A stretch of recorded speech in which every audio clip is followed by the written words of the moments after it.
My rank 3 negative has definitely not been disappointing me in Battlegrounds, and it took me a while to make some Battlegrounds content on him because when I rank 3'd him, the meta wasn't out yet, or just the game mode in general wasn't out yet, so recently I got some friendlies done, and so here's a massive compilation of a bunch of Battlegrounds fights he's done.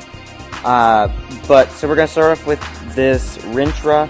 This is a rank 5 Ascended Rintra, so the biggest Rintra you can possibly achieve in the game. And we are just going to 1 SP2 this guy. At least I'm pretty sure. We're going to get to 20 Dark Energy, ideally. We're going to go for actually 19, which works out fine.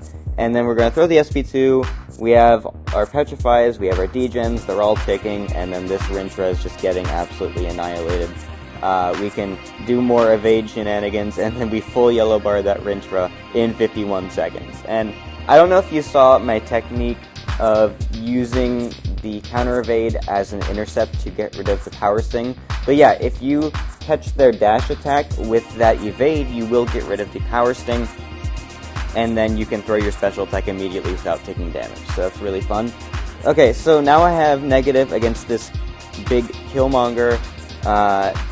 This is a very hard matchup, but it does work. And the way this works is because on the SP2 you have the Petrifies, and then once the Petrifies are up, his passive power gain from getting a debuff goes out of the water, so all the debuffs from the SP2, they don't really give him any power. In fact, they just power drain him because of how nice the reversal is. And so we're stuck in the corner now because he doesn't want to throw his special attack, so I'm taking a lot of extra damage because he's not being cooperative, but it's fine.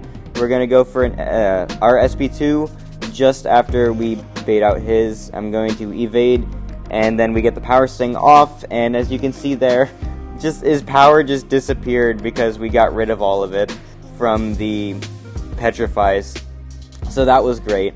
So this is maybe a rank 3 Killmonger. It's at least rank 2, and we just barely couldn't finish him. Just because our degens fell off. I mean, we have class disadvantage, so that's kind of to be expected, but we just have to finish him off with basic attacks now. It is a little annoying because we are taking some reverb damage, but we're going to finish him off just with that power sting there. So that is a massive Killmonger, absolutely destroyed by negative. Yes, it did take 86 seconds, but how many science champs can take a Killmonger, you know? It was a really fun fight, so... Alright, next up we have Doom. This is either a rank 5 Doom or a rank 4 Ascended Doom. Either way, even if it was a rank 5 Ascended, this guy still dies in 1 SP2. His health pool isn't that massive, and we just really have to get to our SP2, and then he's pretty much dead. Mr. Negative is Nullify Immune. He was one of the first Nullify Immune champions to be added into the game, and I still can't dex Doom's special attacks properly. I'm so bad at that. But either way, we're going to get to our SP2. I need to evade his dash attack.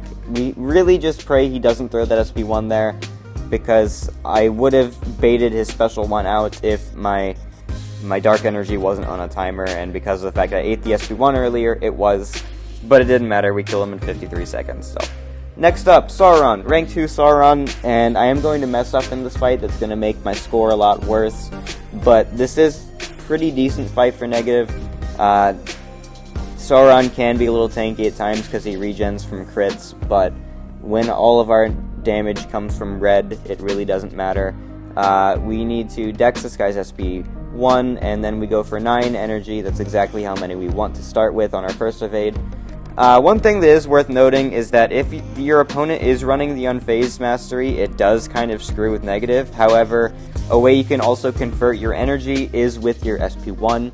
That does make it a lot more easy when your opponent is running that Mastery to make it to where you can convert safely by using the SP1. I'm not using it here because I'm just assuming that they aren't running, and that was really bad, man. I thought that I had their dash attack coming, but he threw his SP1 instead. Just a bad move on my part. It would be so much easier if they didn't have that increased combat power rate when below 1 bar to get those evades, because you know, they're getting special attacks a lot faster in this meta. Anyway, we finished at 70% health just because I messed up. Lost the round. Who cares? It was still a really fast Sauron fight. It was a really fun fight, too, that could have gone a lot cleaner. Alright, rank 2, Wong. This is a pretty easy fight for negative. Things you do need to worry about is that you can't really evade his heavy attack because he's going to go unstoppable when he charges it. And you need to be aware that if Wong goes into his blue spell, or he activates his blue spell, I should say, then you are going to... Well, he is going to go unstoppable when you gain a buff, is what I should say. You can bait out the yellow one, you can bait out the green one, and it's really no big deal. But when he does activate his... I just threw my heavy for no reason there. That was really dumb. I didn't need to let go of that. I don't know why I did. But anyway, so like I was saying, the blue spell is the only one you need to be aware of.